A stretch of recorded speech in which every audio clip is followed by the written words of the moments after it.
Shabbat Shalom. Shabbat Shalom. Dis 'n wonderlike voorreg om saam met julle te wees en ek het nou natuurlik my vrou langs my vandag en ek en sy gaan vandag net so 'n bietjie met julle gesels. En dis belangrik dat ons in julle harte inspreek vandag. En ons wil vandag met julle praat oor die feit dat emosies ons beïnvloed. Ons is baie keer ons in 'n emosionele toestand. En emosies en baie dinge van buite af affekteer ons as mens. So, hoekom is dit belangrik om jou emosies in toom te hou? Wel, as partykeer tree ons op uit ons emosie. Ja. En dan het ons nie die regte optrede nie, ons het nie die regte gesindheid nie en partykeer verwoes ons mense deur ons eie emosionele toestand. Ja, want emosies beïnvloed almal van ons. Dit beïnvloed almal van ons. En wat belangrik is en wat ons vandag wil deurgee is die feit dat ons moet beheer vat oor ons emosies. Absoluut. Want ons kan nie 'n emosionele wrak wees nie. Ons sit met te veel mense wat 'n emosionele wrak is en as gevolg van omstandighede, as gevolg van dinge wat mense ervaar en beleef, is hulle 'n emosionele wrak. En Vader het ons nie geroep om 'n emosionele wrak te wees nie. Ja, absoluut. Is dit nie so nie? Dit is absoluut. Hy het ons geroep om oorwinnaars te wees in die koninkryk van Elohim. Halleluja. So ek wil vir julle 'n skrif gee en ons gaan hierdie gou so 'n bietjie hanteer. En daar is 'n redelike paar skrifte wat ons vandag wil hanteer sodat jy as mens kan besef, maar ek kan nie toelaat dat my emosionele toestand beheer vat oor my lewe nie. Want op die ouene van die dag verwag Vader van ons iets. Hy verwag van ons dat ons moet funksioneer in gees en in waarheid. Ons moet funksioneer in die gees van Jahwe ons Elohim en beheer vat oor ons lewe. Hy het ons tog die oomblik toe hy ons geskape het. Hy sê in Genesis 1 vers 26, hy sê laat ons die mens maak en laat ons hulle maak volgens ons beeld en gelykenis en laat hulle heers oor hierdie aarde, heers oor die plant, heers oor die dier, heers oor alles wat in die see is. En die oomblik toe daar emosies begin betrokke raak, in Genesis hoofstuk 3, hoofstuk 4, in die oomblik toe daar emosies begin betrokke raak, met Kain en Abel, toe sê hy sê, ouens, julle moet pas op, die sonde lê voor die deur en loer vir julle, maar julle moet daaroor heers. So Vader wil hê ons moet in absolute heerskappy funksioneer. Nou dan, kom ons lees gou hierdie skrifgedeelte 1 Tessalonisense 5 vers 23. En mag hy, dis Jahwe ons Elohim, die Elohim van die vrede, julle volkome heilig maak en mag julle gees en siel en liggaam geheel en al onberispelik bewaar word by die wederkoms van ons meester Yeshua die Messias. So waarvan praat hierdie gedeelte? Wat sê hy hier? Wat openbaar hy vir ons? Hy praat van ons, dat ons bewaar moet word, maar hy praat van die gees, die siel en die liggaam. En daar's natuurlik 'n volgorde by hierdie skrifgedeelte. En hy praat eerstens van die gees, dan kom die siel, dan kom die liggaam. Baie keer in ons gebroke emosionele toestand loop ons sielsarea voor. Absoluut. En dan is ons nie in die orde wat Vader vir ons in hierdie gedeelte voorskryf nie. Maar is belangrik wat hy sê hierso dat ons volkome heilig gemaak sal word. Ja. Alright, so heiligmaking vind nie net plaas in my geestelike lewe nie. Heiligmaking vind plaas ook in my sielsarea. Heiligmaking vind plaas ook in my liggaam, want my liggaam moet 'n heilige en 'n aanneemlike offer wees vir Vader Jahwe. Dan moet my sielsarea. Nou wat bevat die sielsarea? Wat bevat die sielsarea? Dis my gedagtes, wat nog? Jou optrede, jou emosie. Jou optrede, jou emosie, dis jou karakter, dis jou wil. Daai is alles deel van jou sielsarea. So alle emosies, jou hele emosionele wese het te maak met jou sielsarea. So Vader wil hê ons moet heilig word in ons sielsdimensie, in ons sielsarea. Hoekom is dit belangrik? Hoekom is dit belangrik? Want waaruit kom die grootste probleme in mense se lewens? Waaruit kom dit? Uit die emosionele toestand, Uit die emosionele toestand. waaruit jy jouself bevind. Ek meen, jou reaksies, jou aksies, dit wat jy doen, dit wat uit jou liggaam spoel, vir daardie spesifieke emosionele toestand, kom daaruit. Right, so kom ons verduidelik gou iets. Wanneer jy gered word en jy kom tot wedergeboorte, dan word jy gered in jou gees. Word gered in jou gees.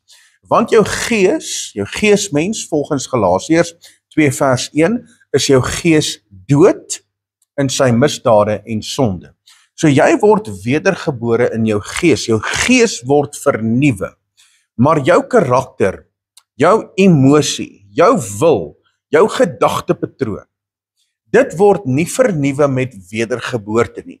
Dis waar heiligmaking inkom, waar jy heilig gemaak moet word in elke karaktereienskap, elke fout wat in jou lewe is, elke emosionele toestand wat manifesteer in jou lewe, dit moet deur 'n heiligmakingsproses gaan. En dieselfde met jou liggaam, want dit wat in jou sielsarea aangaan, gaan nou natuurlik uitspoel in jou liggaam. Gaan uitspoel in siektes, dit gaan uitspoel in jou optrede en wat jy aan jou liggaam doen. So daarom is dit belangrik dat ons heiligmaking sal toepas in elke area van ons lewe, gees, siel en liggaam. So wat verwag Vader van ons? Wat verwag Vader van ons? Wel, Vader verwag van ons om in die gees te wandel.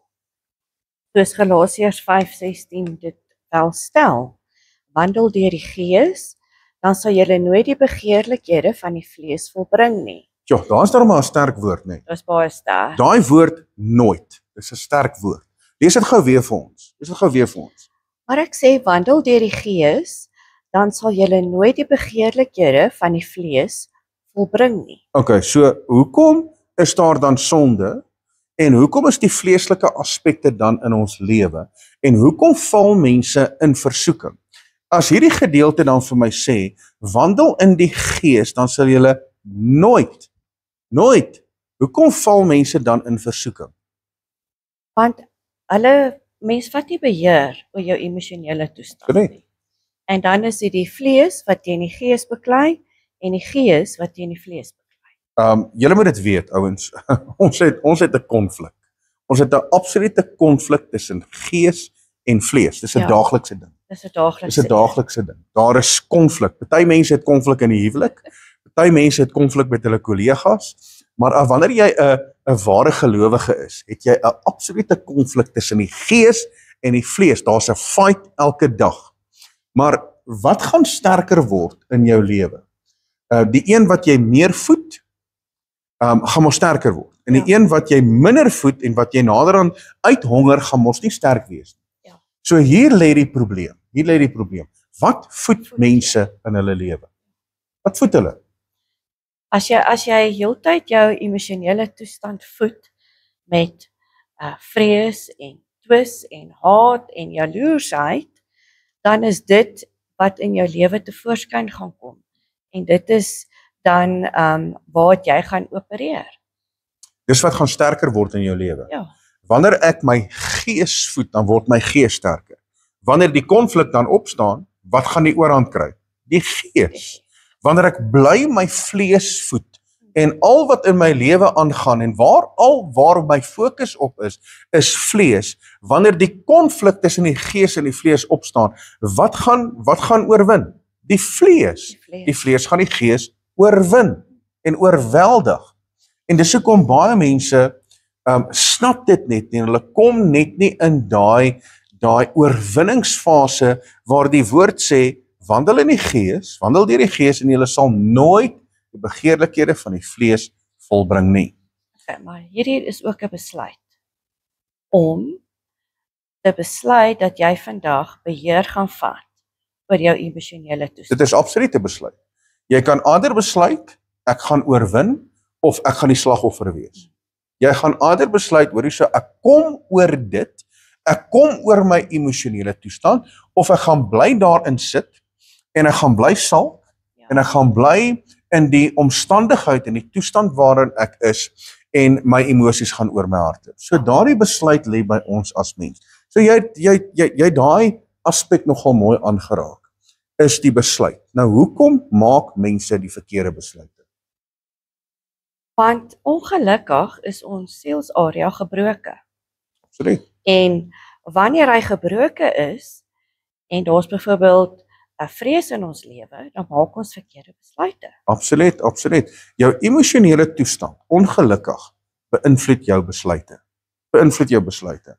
Jy kan dan natuurlik sien dat die begeerlikheid van die vlees, as ons terugkom na Galasiërs hoofstuk 5, die begeerlikheid van die vlees sluit nou natuurlik in jou emosionele toestand. Ja, So alles met te maak met jou vlees sluit in jou emosionele toestand.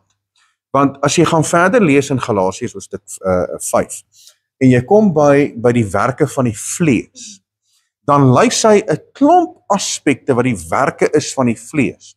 Weet jy wat is deel van die werke van die vlees? Haat, twis, jaloesie, en daai's emosies, ouens.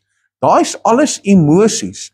So jou begeerlikhede van die vlees sluit in jou emosionele toestand, want uit jou emosie uit kom die werke tevoorskyn. Want dis 'n emosionele ding wat in jou hart plaasvind, dit spoel uit in jou gedagtes, dan word dit woorde en dan word dit aksies, dade.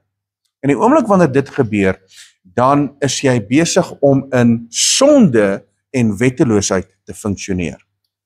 Dan moet ons ook net kyk dat woede 'n groot een. Ja, woede is 'n emosie. Woede is, en hy steek sy kop uit omtrent elke dag. Ja.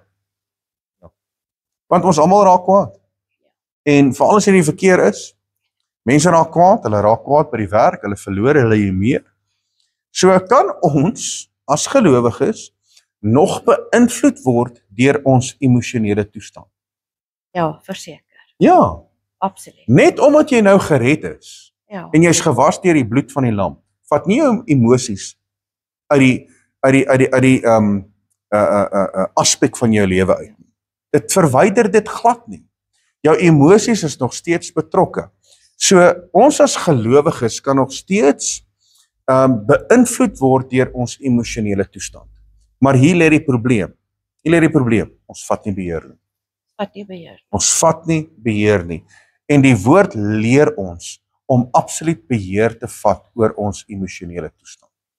Ja, daarom waarsku die woord ons in Jakobus 1 vers 19.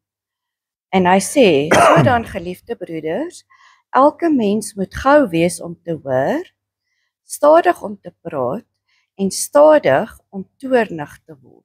Ongelukkig werk hierdie in baie mense se lewens.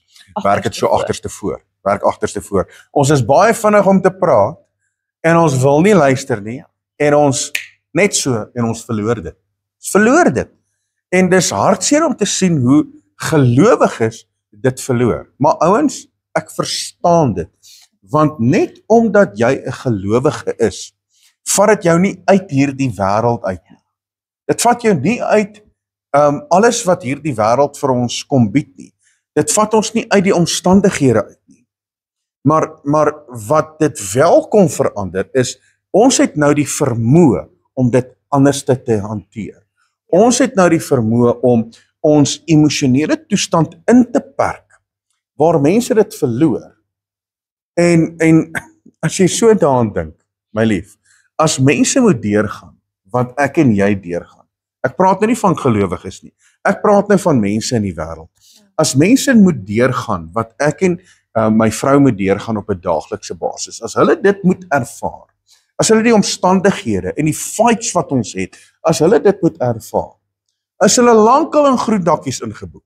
Hulle is lankal op antidepressante, hulle is lankal op pilletjies om hulle dag beter te maak, want dis ongelukkig hoe die lewe is. Dit is deel van 'n mens. Dis deel van 'n mens. Maar omdat ons ware gelowiges is, het ons geleer om met hoe hierdie goed te hanteer en daarmee te deel. En ek gaan later daarby uitkom wat vir ons die uitkoms gee in terme van ons emosies. Right. So, daarom sê die woord, sê ons moet Stadig wees om te hoor. te hoor. Stadig wees om te hoor. Maar daar is die probleem. Ja, hier lê die absolute probleem. Alright, so kom ons verduidelik gou iets in terme van mense se lewens. Alright, so dit werk so in 'n ouer-kinderverhouding, dit werk so in die huwelik, dit werk so met betrekking tot kollegas, dit werk so ook met jou in die samelewing, want jy wil jou stempel afdruk. En jy wil altyd wys maar jy's reg. En die oomblik jy wil jouself laat geld. En in die oomblik wanneer jy, kom ons vat nou 'n scenario in die huwelik. Nou het ek en my vrou dalk 'n onder onsie wat ons nie het nie. Nee. Ons het nie haakplekke nie. So nou het ons dalk 'n onder onsie. En nou is ek besig om te praat. Weet jy wat gebeur baie keer? Dan is sy alreeds besig om te dink aan dit wat sy wil sê, om my terug te antwoord, om haar mening te stel, want sy wil haarself laat geld, dan luister sy nie wat ek sê nie. En wanneer my vrou weer met my praat, is ek alreeds besig om klaar te vorm wat ek nou vir haar wil sê, en dan luister ek ook nie wat sy sê nie. En dit veroorsaak 'n misverstand. Dit veroorsaak konflik. Absoluut. En dan is die hele wêreld uitmekaar uit en dit is nie nodig nie. Ja. En dan funksioneer ek uit my emosie uit. Sy funksioneer uit haar emosie uit en dan speel ons af teenoor mekaar en ons verwoes mekaar se lewe in steede daarvan om mekaar op te bou. Dieselfde so met jou kinders. Jou kinders is besig om met jou te praat want onthou, jou kind het ook sy eie lewe. Jou kind het ook sy eie siening, jou kind het ook sy eie wese, hy is ook sy eie wese, sy eie denkpatroon. En ja, dis belangrik vir jou as ouer om jou kind groot te maak volgens die vrese van Jahwe, maar dis baie keer belangrik om ook te luister wat jou kind sê. Dit is belangrik want hulle bou ook hulle eie identiteit en hulle moet by jou leer om hulle emosies te beheer. Nou hier's die probleem. As die man en die vrou in die huis nie hulle emosies beheer nie, en die pa in die huis beheer nie sy emosies nie, en die kinders ry in die kar saam met hom, en vir elke dingetjie wat nou gebeur op die pad, verloor hy dit, en hy jou die ouens uit, en hy gaan te kere, wat dink jy gaan daai kinders doen? Hulle gaan presies dieselfde doen. Wanneer hulle druk ervaar by die skool, gaan hulle reageer soos wat pa reageer. Wanneer hulle druk ervaar by hulle in die samelewing en dalk saam met hulle maatjies, gaan hulle presies reageer soos wat die ma reageer wanneer hulle by die huis is. En hulle mors dalk 'n kribbeltjie of wat ook al, dan verloor die ma dit want ek het nou net die vloer gevee. Dit is so. Dit is so. In steede daarvan om dit op die regte wyse te doen, funksioneer ons as mens in ons emosie en ons verstaan nie altyd hoe dit ander beïnvloed nie. Ons verstaan nie wat se blywende effek dit het in ons kinders se lewens. En dan kom ons agter, maar o, hemel, nou is my kind besig om op te tree soos wat ek opgetree het. Nou is my kind besig om op te tree soos wat ek funksioneer, en dit wat hy by my sien, voer hy nou uit. Dis hoe dit werk. Dis hoe dit werk. So, ons moet werklik waar stadig wees om te luister in alle aspekte, selfs by die werk. En ons kan baie minder konflik vermy, of baie meer konflik vermy, en die situasies reg hanteer as ons net begin luister. Stadig is om te luister, stadig om te praat, en nie altyd net wil jou sê nie, stadig om te praat, prosesseer alles, maak seker jou emosies word behou, en dan reageer jy op die regte wyse. En die woord sê, stadig om te hoor, gou wees om te hoor, stadig om te praat, en stadig om toornig te word. Want as ek mooi luister, en ek reageer anderste, ek is stadig om terug te reageer, stadig om te praat, dan hou ek my meer in check. Ja, en dit help ook om die emosie te verwerk, om dit te ervaar op 'n ander manier. Want as jy luister, dan vind dit plek in jou sielsarea en jy begin dalk die situasie uit daardie persoon se oogpunt te sien. Ja, absoluut. Maar weet jy wat gebeur ook? Kom ons vat nou byvoorbeeld 'n konflik. Tussen 'n gelowige en 'n ongelowige. Right. Selfs twee gelowiges. Right, dan vat jy 'n konflik situasie. Right, die oomblik wanneer jy stadig is om te praat, gou om te hoor, stadig om te praat en jy neem beheer van jou emosies, gaan jy onmiddellik agterkom maar okay, hierdie persoon praat uit 'n emosionele toestand. Hy praat uit 'n toestand van gebrokenheid. So wat moet ek nou doen as mens? Nou moet ek dit terughanteer, nie in sy gebroke emosionele toestand nie. So ek kan nie ook uit my emosies funksioneer. Ek moet anders te funksioneer. En die oomblik wanneer jy anders te funksioneer en nie uit jou emosies nie, dan gaan jy die situasie onmiddellik anders te hanteer en dit gaan tot bedaar kom. Dis hoe dit werk. Dis hoe dit werk. Maar wanneer twee mense uit hulle emosionele toestand, gebroke emosionele toestand, begin funksioneer, dan is dit 'n onderonsie, dis 'n ewige gegillery en geskreeery, dis konflik, dis bekleierery en dan val alles uitmekaar. En as jy kan identifiseer uit watter emosionele toestand die persoon optree, kan jy anders reageer. Ja, absoluut. En dan kan jy dit ontlont.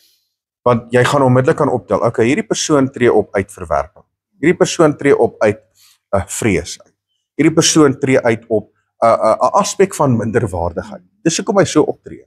En as jy dit kan identifiseer en jy hou jou emosies in check en jy hanteer dit op die regte wyse, dan gaan jy daai situasie onmiddellik tot bedaring bring.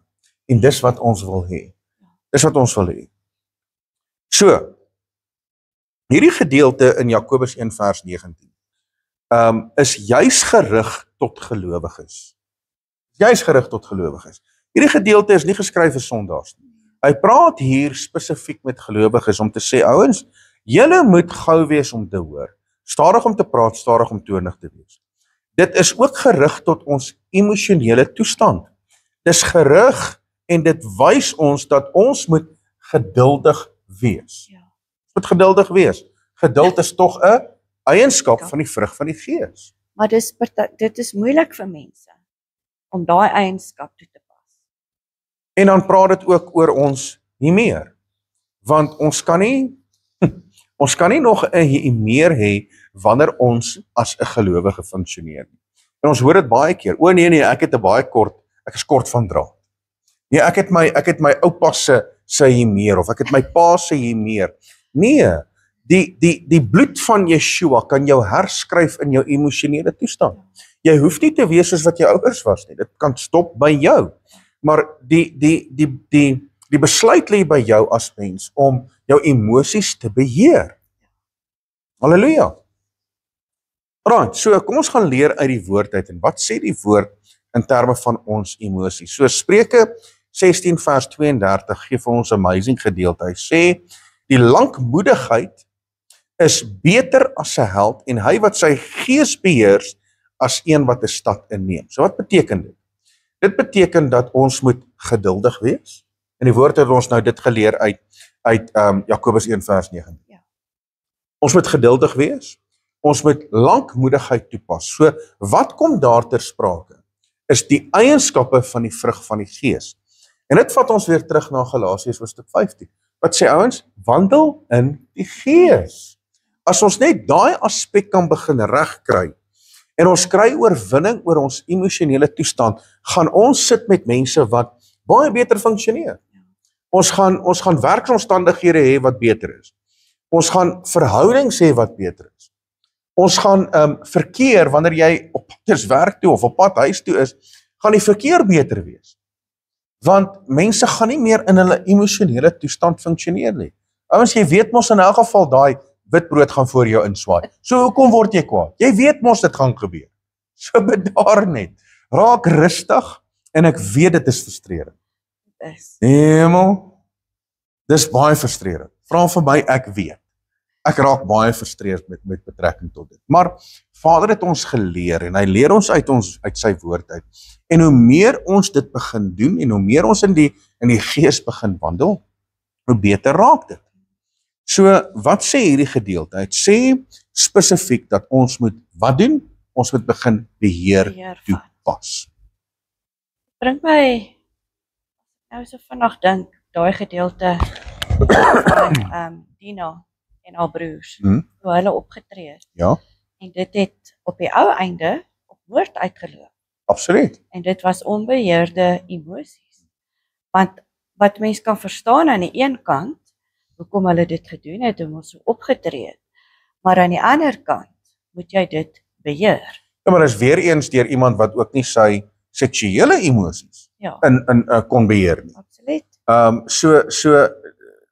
Ongelukkig wanneer jy nie jou emosies kan beheer nie, kan dit jou so diep in sonde en wetteloosheid laat val.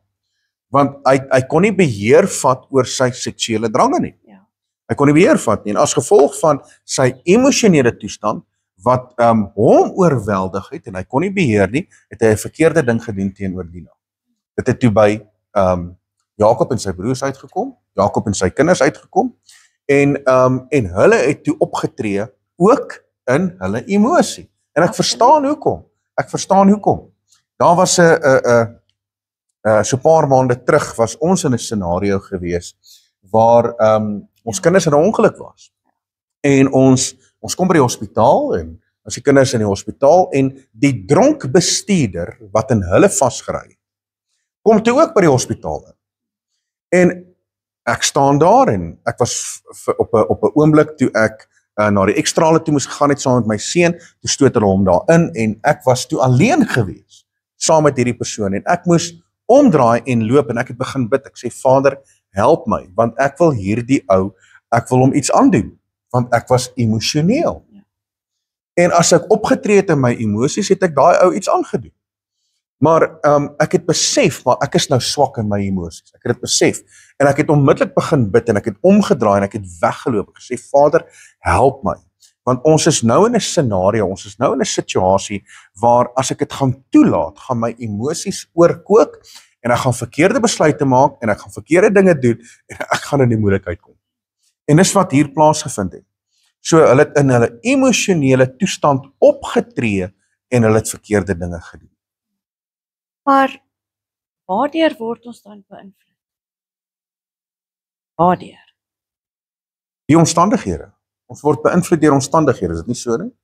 Die omstandighede beïnvloed ons en dit aktiveer die emosionele toestand in ons lewe. En veral as dit so 'n bietjie naby is. Ja. Kinders, familie, dan is dit eintlik 'n bietjie erger. Dit raak erger. Want en ek praat nou namens al die mans. As iemand naby jou vrou kom, dan ek meen dis 'n uitgemaakte saak, jy gaan emosioneel raak. As iemand naby jou kinders kom en jou kinders iets wil aandoen, dis 'n uitgemaakte saak, jy gaan emosioneel raak. Maar dis nog steeds belangrik om die regte besluite te maak. Want ons word beïnvloed deur dit wat ons sien, dit wat ons daagliks beleef en ervaar. En die vyand weet natuurlik waar hy suksesvol kan wees op jou swak plek. Ja, hy weet. En hy val jou aan. En dit is in jou emosie en hy weet as jy dit nie beheer nie, dan kan dit in 'n diepere skuldsonde ontaard. Absoluut. Net so terloops, die vyand ken jou swak plek, hoor. Ja, hy doen. Hy ken jou swak plek. Ons as mens wil dalk nie ons swak plekke erken nie, maar die vyand ken jou swak plek en hy gaan jou bly aanval op jou swak plek. En as jou swak plek jou emosionele toestand is, gaan hy bly aanval op daardie aspekte want hy weet hy's suksesvol. Hy weet hy kry oorwinning daardie. So daarom moet ons in ons emosionele toestand moet ons beheer vat. Ons moet beheer vat want ons word beïnvloed deur ons werk, besigheid, familie, kinders, huwelik, finansies, word ons absoluut beheer deur ons emosies. So, ons is in hierdie wêreld, mense. Ons is in hierdie wêreld. Ons is nie van hierdie wêreld nie, ons is in hierdie wêreld. En daarom het Vader van die begin af gesê, ouens, hierdie goed lê voor jou deur en loer. Maar jy moet daaroor heers. Hy het ons geskape dat ons moet heerskappy uitoefen. En wanneer jy die gees van Yeshua inwonend in jou het, dan moet jy begin om in heerskappy, autoriteit en gesag te funksioneer en ook oor jou emosionele toestand. Want die vyand is nou natuurlik 'n meester om ons aan te val. En hy doen dit op 'n baie groot aspek wat almal van ons ervaar. Want ons lewe in die land Suid-Afrika. As jy die nuuskanale aansit, dan word daar vrees in jou lewe gesaai. As jy die koerant optel, dan lees jy net van negatiewe dinge. Wanneer jy in gesprekke kom, wat is die gesprekke? O nee, dit het gebeur, dit het gebeur, dit het gebeur. En ons sien op Facebook en op WhatsApp en op al die sosiale media sien ons net van moord en roof en dis diefstal en dis 1000 dinge en dis plaasmoorde. So wat word plaasgevind of wat gebeur in mense se lewens? Daar word vrees gesaai. Ja. Daar word vrees gesaai. Ja. En ongelukkig funksioneer mense dan op dit wat hulle ervaar in hulle emosionele toestand en dan maak hulle besluite volgens dit. Maar die woord leer ons dat Vader het ons nie 'n gees van vreesagtigheid gegee nie. Wat sê die woord? Lees vir ons daarmee lief. Elohim het ons nie 'n gees van vreesagtigheid gegee nie, maar van krag, liefde en selfbeheersing. 2 Timoteus 1 vers 7. So ons moet weet dat die vyand se fokus is om vrees te saai in ons lewe. In ons lewe in Suid-Afrika. En ons almal word beïnvloed deur hierdie dinge. Ons almal word beïnvloed. Die oomblik wanneer jy jou kop op die kussing neerlê, dan is jy bekommerd. Daar's angstigheid, daar's vrees. Jy maak seker dat die veiligheidshekke is toe en jy maak seker dat alles is reg en alles die panic buttons is naby en die alarmstelsel is aan en jy maak seker want vrees veroorsaak bekommernis, dit veroorsaak angs, dit veroorsaak stres en dan veroorsaak dit ook swak besluite vanweë die vrees wat ons ervaar. So swak besluite, impulsiewe besluite kan veroorsaak of kan jou lewe verwoes. Kan jou lewe verwoes. As jy daai swak besluite, impulsiewe besluite maak as gevolg van vrees. En daardie besluite, jy moet met daai gevolge deel. En dis partykeer die probleem. Ja. Daar's ongelukkig mense wat die land verlaat het. En nou sit hulle in sekere lande en ek sê nie al die lande is nou verkeerd nie. Nou sit hulle in sekere lande en hulle sit eintlik in 'n groter penarie as wat hulle in Suid-Afrika is. Ek weet van mense, hulle het Suid-Afrika verlaat om weg te kom van die diefstal en die rowery en om in veiligheid te lewe en hulle trek Londen toe. In die eerste week wat hulle in Londen is, word hulle kar gesteel en hulle word beroof. Ek meen, okay, jy trek uit Suid-Afrika uit om weg te kom van dit af en jy kom in 'n ander land en dit gebeur daar. Weet jy hoekom? Want die woord sê in Job 3 vers 25, dit wat ek vrees sal na my kant toe kom. So, dit help nie ek trek uit die land uit, maar die vrees is hier. Dit help nie ek trek uit die land uit, maar die emosionele toestand verander nie. So, wat moet gebeur? Ek moet beheer vat oor my emosionele toestand. So is daar 'n voorbeeld in die woord wat jy vir ons kan uithaal om dit te doen? Ja, want daar's dan natuurlik 'n regte manier wat ons kan toepas om beheer te vat oor ons emosies. So, die vraag is altyd, want dit help nie ons praat nou net oor die negatiewe en ons praat oor die emosies nie, maar wat moet ek doen? Wat moet ek doen om my emosies te beheer? Wat moet ek doen om oor hierdie emosies van my te kom? So die woord gee die oplossing. Is die woord gee die oplossing. Filippense 4 vers 6 gee die oplossing. Nou luister gou hier. En dan gaan ek nou mooi verduidelik. Alright, so die woord sê, wees oor niks besorg nie. Okay, maar dis baie keer moeilik, né? Nee? Dis baie moeilik. Dis baie keer moeilik. Daar is tog kere wat jy besorg is oor baie keer die dag van môre. Ja. Is besorg oor jou kinders. Is besorg oor jou eie welstand. En dit is nie maklik nie. Okay, hier is die ding. Nou sit jy by die dokter en die dokter sê vir jou, meneer, mevrou, ek is baie jammer, maar dit is kwartaardig. Al die toetse wys dat dit het teruggekom en ongelukkig dit is kanker. So wat gebeur daar? Jy word onmiddellik deur jou emosies beïnvloed. Onmiddellik, want eintlik kry jy 'n doodsvonnis. So, nou gaan lees ek die woord en nou sê die woord wees oor niks besorg nie. Dis moeilik. Dis moeilik. Jy staan by die werk. Jy word ingeroep en jy kry 'n retrenchment brief. Word in jou hand gesit. Sê meneer, mevrou, sorry, ons moet jou retrench. Die omstandighede is van so 'n aard, ons moet jou retrench. En nou kom jy by die huis en jy vat die woord en jy lees wees oor niks besorg nie. Dis moeilik. Dis baie moeilik. Dis moeilik ouens. Kyk, ek praat met jou eerlik. Ek meen dit help nie ons probeer nou hoogheilig wees en nie die feite op die tafel sit nie. Hierdie dinge is moeilik. Hierdie dinge is moeilik. Om 'n gelowige te wees is nie 'n walk in the park nie. Eintlik is dit 'n walk in the battlefield. Dis nie maklik nie. Alraai, maar kom ons gaan verder. Kom ons gaan kyk wat sê hierdie woord. Hy sê wees oor niks besorg nie. Alraai, hoe doen ek dit? Nou gaan die woord verder. Hy sê maar laat julle begeertes in alles deur gebed en smeking met danksegging bekend word by Elohim. So wat moet ek doen? Wat moet ek doen om beheer te vat oor my emosies? Hier sê die woord, die oplossing is nommer 1, ek moenie besorg wees nie. So daai besorgdheid, daai angs, daai vrees, daai bekommernis moet ek oordra in gebed. En nou moet ek begin bid oor dit wat ek ervaar. Nou moet ek begin bid, ek moet my begeertes bekend maak, ek moet bid, ek moet smeek en ek moet danksegging bring aan die lewende God. So wat beteken dit? Ek bid vir my probleem. Ek gaan nie dink oor my probleem nie. Ek gaan nie dat daai probleem my beïnvloed nie. Ek gaan dit opdra na die lewende God met smeking en met danksegging. So ek gaan hom dank vir dit wat hy alreeds kom doen in my lewe. Ek gaan hom dank vir dit waarvoor ek bid, asof hy dit alreeds gedoen het. Alright, maar nou kom die ding. Nou het ek gebid. Nou sit ek met die retrenchment brief en ek sê Vader, hier is die brief. Vader, u woord sê ek moenie besorg wees nie. Vader, ek moet hieroor bid. Nou bid ek. Nou het ek klaar gebid. Is daai retrenchment brief nou ewe skielik weg? Nee.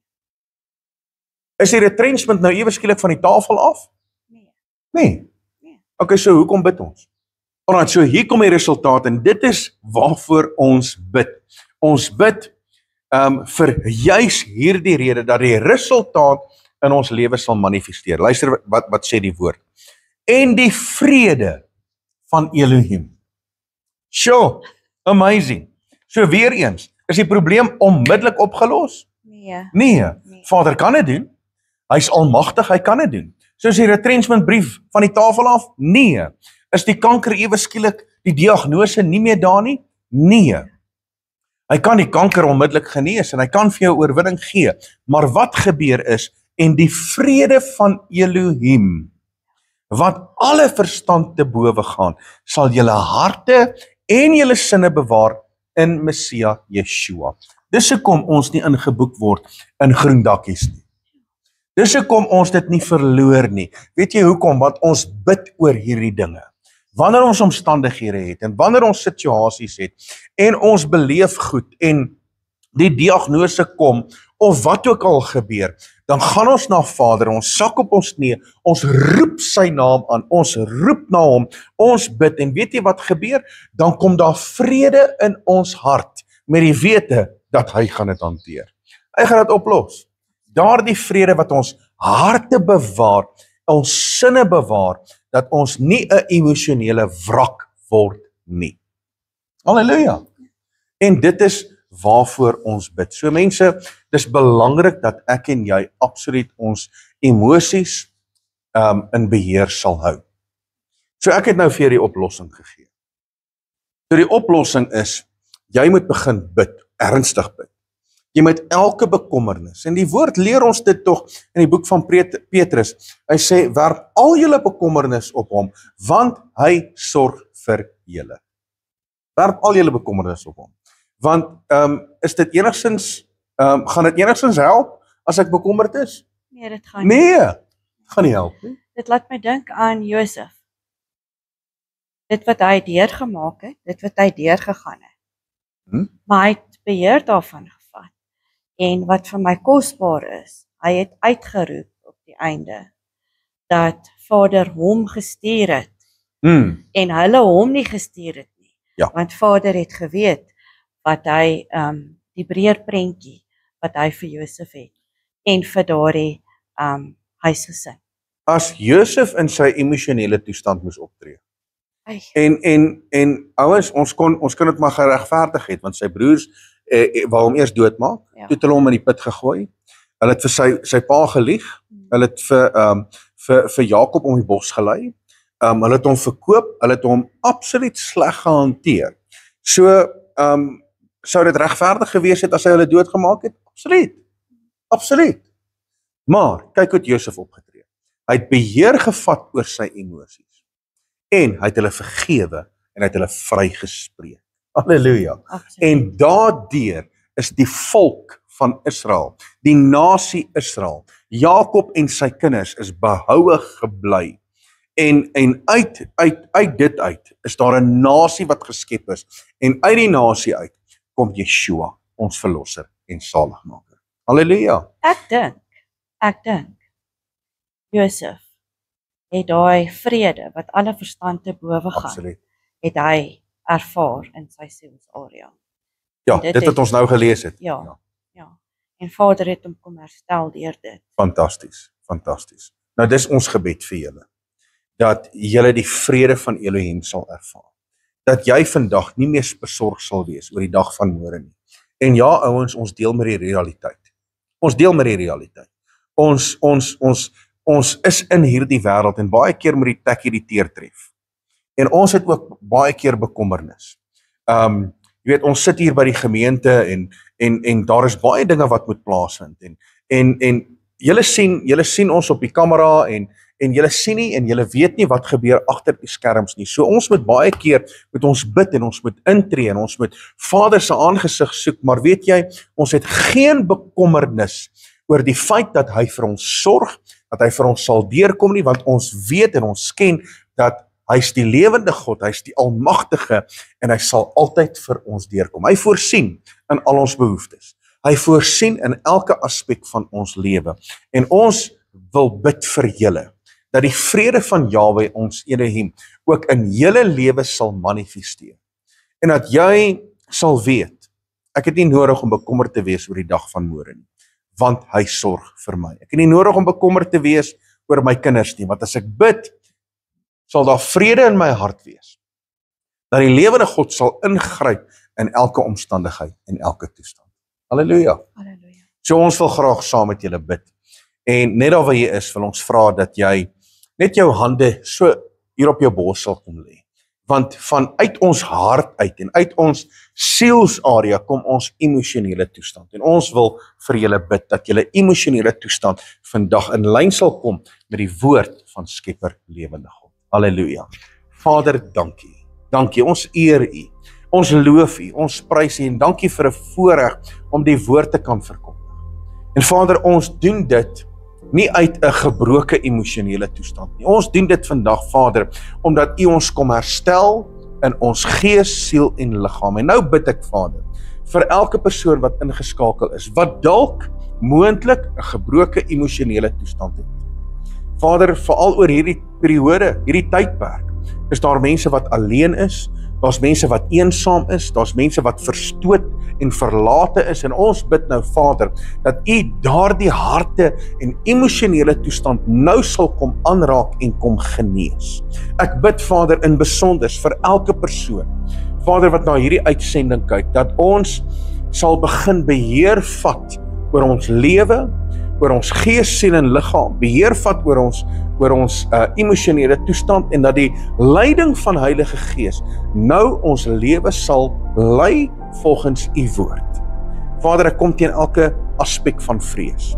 Daarom breek ons dit vandag. Ons breek die vrees in elkeen se lewe, Vader, en ons bid vandag dat die vyand wat wil aanval in vrees, dat hy nou gekanselleer sal word in die naam van ons Meester Yeshua.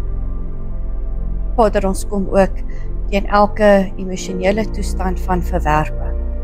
Want U het ons eerste lief gehad, daarom het ons mekaar dan ook lief. Yes, en sal ons mekaar nie verwerp nie.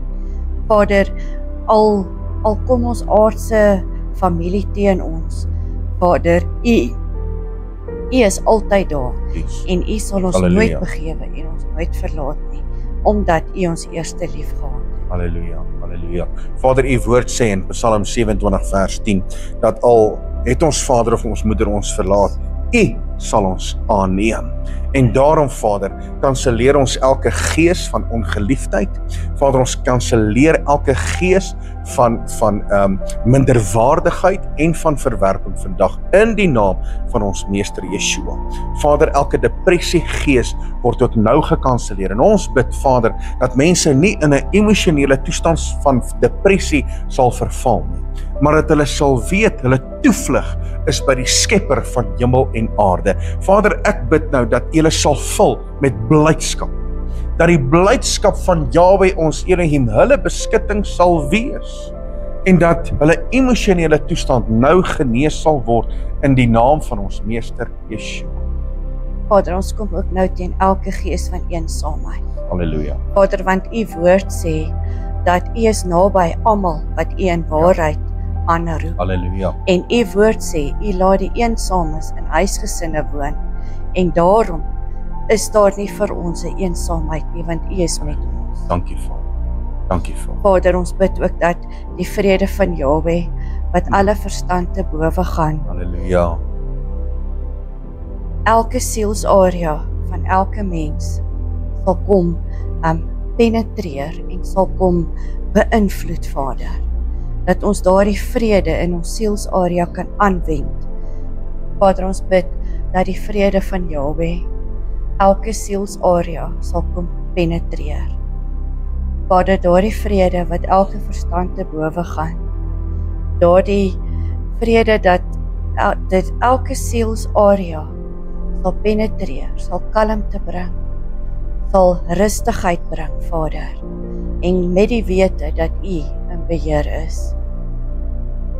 Vader, ons bid dat U ook elke persoon sal kom omring met U liefde, U genade, U barmhartigheid, U vrede en U kalmte, in die naam van ons meester Yeshua. Halleluja. Vader, mag U verheerlik word vandag in elkeen se lewe. Mag U verheerlik word ook in ons gees, siel en liggaam. Ek bid vandag, Vader, dat mense in oorwinning sal opstaan vanweë die feit dat hulle beheer vat oor hulle emosionele toestand. Dat hulle vandag sal opstaan in heerskappy, autoriteit en gesag, sodat U naam vereer en verheerlik sal word. Dis ons gebed vandag in die wonderbare, die heilige, die soewereine naam van ons meester Yeshua. En ons gees roep uit, halleluja, halleluja, halleluja. Ek glo en vertrou dat julle hierdie uitsending geniet het en dit was regtig lekker om net ek kan gesels met julle saam met my vrou, en ek weet sommer dat jy vandag 'n veranderde lewe het in jou emosionele toestand, in jou sielsarea, en dat Vader daardeur verheerlik sal word. Nou ja, van ons kant af, wees geseënd, geniet julle dag, geniet die Shabbat verder, tot volgende keer, Shalom.